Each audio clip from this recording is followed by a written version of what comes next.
think I just shot 9 shots. I missed one. Before I began doing this, I took a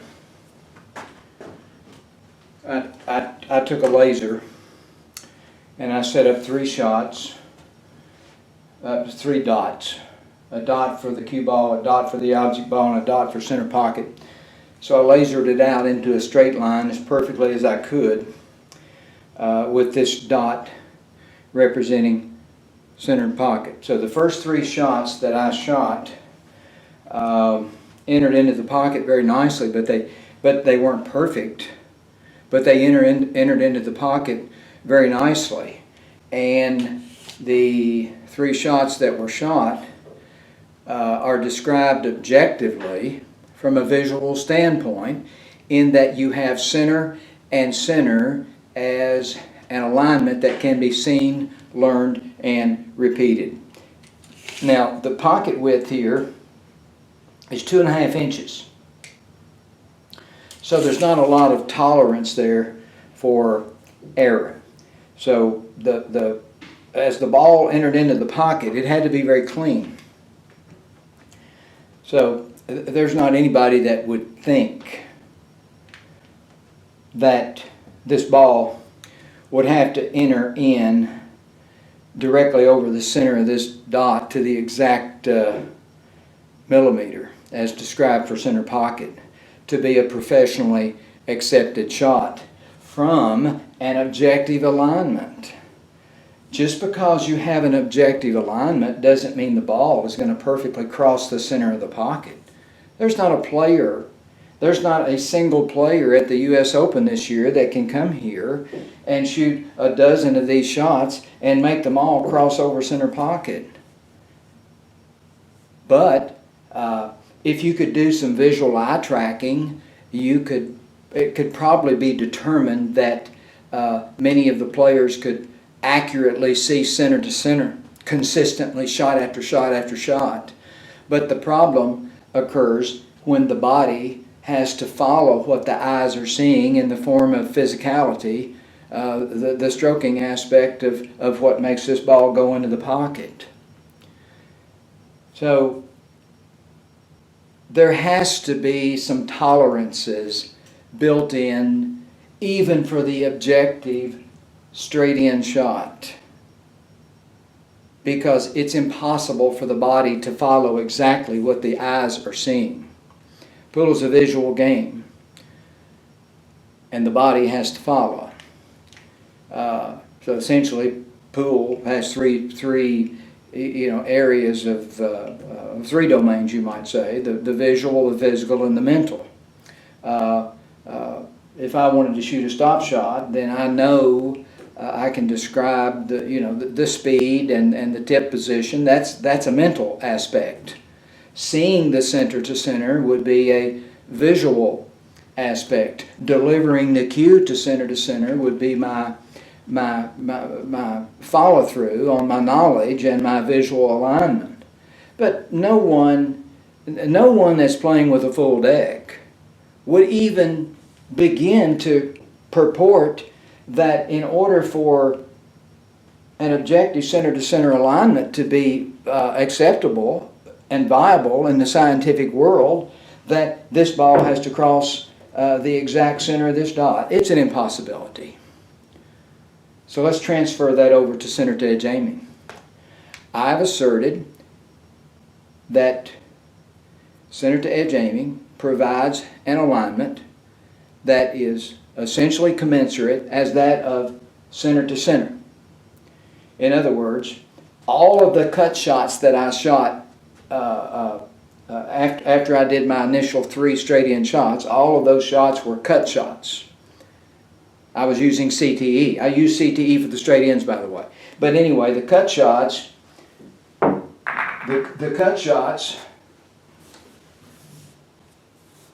were shot in such a way that I did exactly what I have always said that I've done. I line up to an overcut to center cue ball. and I have a defined center cue ball that gives me an overcut to the center pocket so that I can have a very nice, professionally accepted entry into the center of the pocket.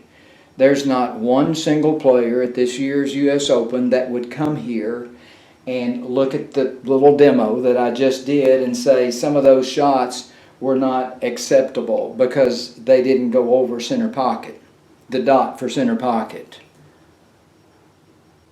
You know what? Thank goodness, just in general, thank goodness that the pockets are twice as big as the ball, or we would all be in trouble. But when it comes to center to edge aiming, what it does for the player, it gives you an objective, repeatable alignment based on a perception and an alignment to center cue ball that gives you an overcut so that you can have a nice entry into the pocket that would be professionally accepted. It would be, I don't think that there's anyone in the billiard fraternity, the billiard industry, that would agree that the ball has to hit a certain part of the pocket. I don't think there's anyone that would agree that the body can follow what the eyes see to perfection. I mean, my goodness, if your body could follow to what you see as perfection, then you could, I guess, throw a dart into the center of the board. Or you could roll a bowling ball down the alley and, hit the pocket, so to speak. I guess pool is different in some way. That anyway, the point is the point is that it's just totally out in left field to advance the fake news that in order for center to edge aiming to be effective, it has to deal with a certain part of the pocket. I've been using center to edge aiming now for 7 or 8 years, pretty solid, and playing pretty good with it. And I don't ever remember a phase in my life to where I was using a slop aspect of the pocket to get the ball in the hole. What I see and what I would see was resulting in clean hits. I know the difference between slopping a ball in and the sound that the ball makes when it hits the back of the pocket when you've hit it well. That's you want to know if a player's playing well or not. Just pull up a chair beside their table and listen to the ball go into the pocket, and see if it doesn't give you a little center pocket music. You don't have to get a measuring tool out and measure where the ball went in. You just use your auditory skills. Put that to work and listen to how the ball went into the pocket. That's what center to edge aiming gives you. It gives you center pocket music. That's what Hal Houle allowed people to experience. He said he'd walk a person through a shot and they'd shoot it and it'd hit the back of the pocket, boom, and they wanted more. They wanted more of that center pocket music by way of aligning to center cue ball, because they weren't used to that. They were used to shooting their cut shots with a little outside spin. But when he said use center cue ball, and you were still getting a center pocket music based on a cut shot, then that didn't quite add up. It didn't make sense according to logic. That's just another aspect of center to edge aiming that has been baffling to those that have studied it. But it's real simple. Center to edge aiming gives you an overcut. All of those shots that I cut in for this little demo were center ball, and I hit some various speeds, and they went very nicely into the pocket. I don't remember how they all went in, but I'm sure they didn't all go in at exactly the millimeter that represents the center of the shelf. So the center pocket sort of changes a little bit based on where the object ball is, but the ball is essentially going to cross this center shelf in some manner. But I think this is a great day for centered edge aiming. Why? Because we've come a long way, baby. We've come a long way. You go back and look at all the arguments about how centered edge aiming is messed up and can't work, and look where we're at now. Look where we are. We're down to measure. We're down to talking about the millimeter at the center of the shelf, and if it doesn't cross there, that's the argument now. Is that, oh, it wasn't a perfect center pocket shot? Well, it's a great day for centered edge aiming. This is truly wonderful.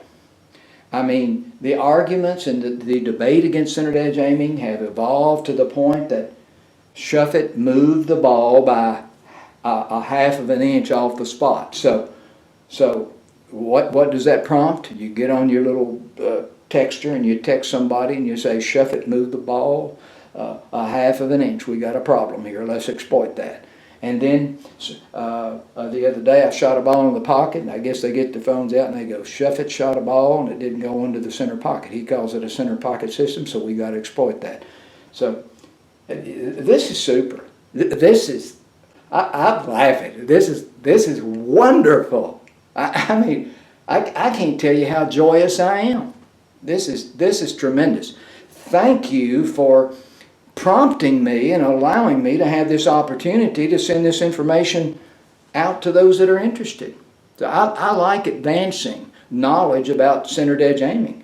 And you know what's funny is that the critics are, I mean, I guess they're smart people. I would assume they have, nice IQs and all that stuff. But as a critic or as one that debates this system, they can't use it. They can't explain it. They couldn't get on video and expose themselves that they don't understand what this is. So why would you debate it? I learned a long time ago, and it was a hard lesson learned, and I still try to live with this principle.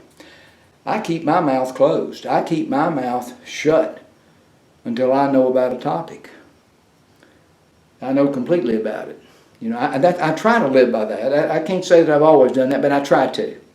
I think it's a good rule to live by. You don't need to speak on something that you're not fully informed of, especially if you're going to debate it. So, this is fun. This is great practice. I would encourage anybody to tighten up your pockets a little bit every now and then and shoot into a tight pocket. It's an exaggeration. A lot of teachers use exaggeration when they teach. So when you have a setup like this, it really causes you to narrow your focus and visually, and it causes you to really refine your stroke physically, and it's a really good learning exercise. But this day is a very special day to me because it represents a huge step forward in center to edge aiming, because now we're down to the point that we're arguing about center pocket. Did the ball cross right next to this white dot, or was it a little bit on that white dot? So we can ascertain from the way the ball crossed the pocket that the system has a flaw in it. That's where we're at, folks. So you know what the agenda is for the critics. They don't know the system. They can't demonstrate the system. They can't teach the system. But yet they can criticize it, and they can say, here's what it can do, here's what it can't do, I know this and I know that. That's baloney. So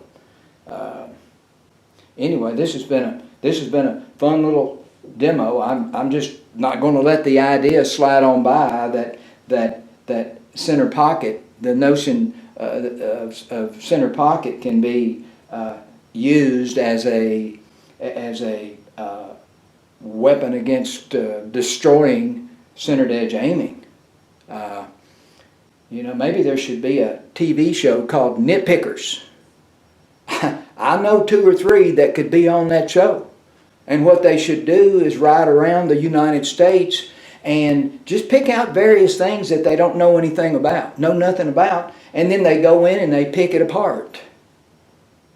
They nitpick. That's a great idea for a show. Nit-Pickers. I believe it might go over. That's an idea. Anyway, I've got a U.S. Open match that I'm a little bit past due on watching, and a little bookwork to do today. And it's a great day to be alive.